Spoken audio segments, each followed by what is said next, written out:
Okay, thought I'd make a quick video about map strategy on Baltiisk as Russia, playing from this side. Ignore the red spawn points, just the editor.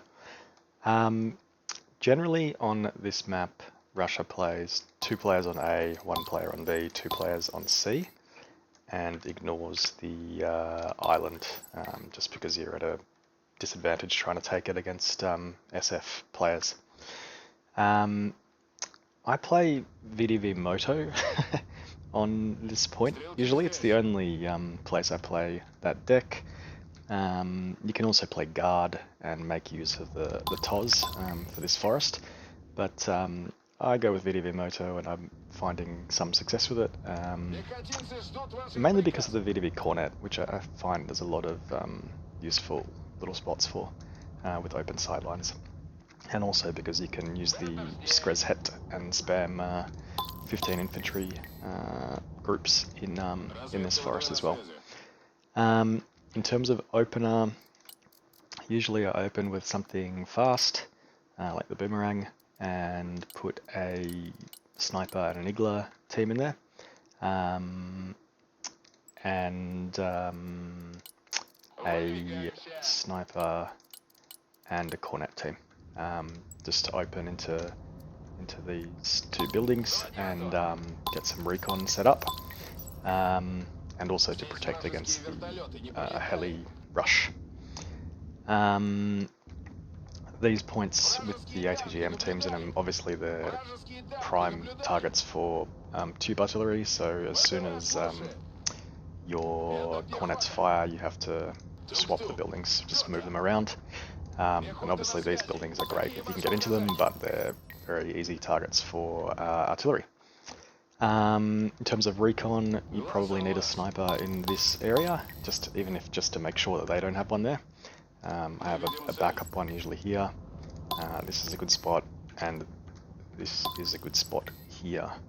Obviously, if you can get into this sort of area, you're doing very, very well, but that's tricky to maintain. And if you control this forest, sometimes you can get away with putting a sniper here, and you get really good sidelines, and you can laze plenty of stuff with that. What else? This is the one map that I have the HE Grad in my deck. It's a terrible unit, but it's okay here just to deny supply. So you can target, areas like this, and it's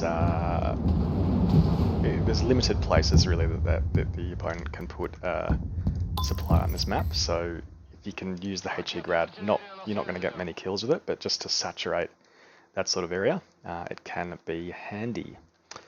In terms of AA, this is a good spot for it on this little elevated point, just anywhere along here.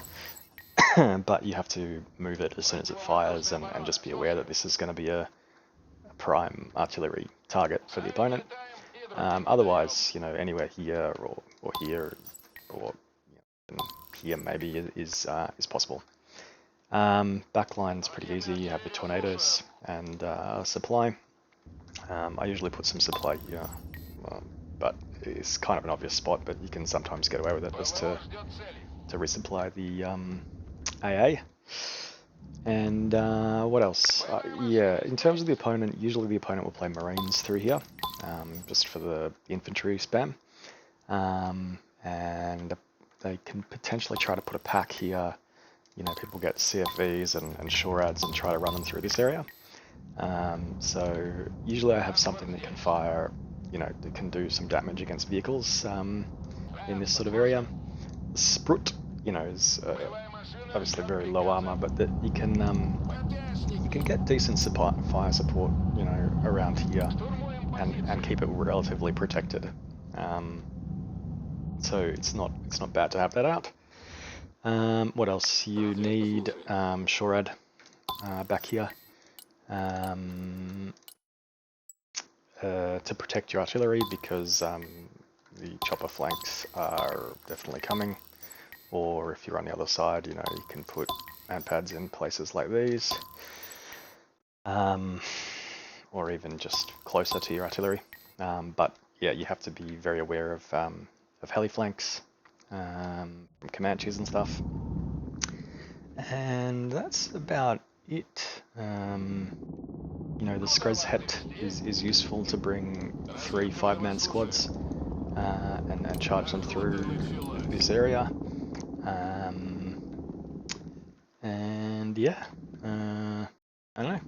That's kind of how I play it at the moment. Like I said, you could VDV motos are kind of a little bit weird choice on this point. I think you could also play guard here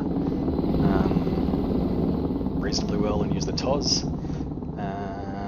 But yeah, any questions? Feel free to leave a comment.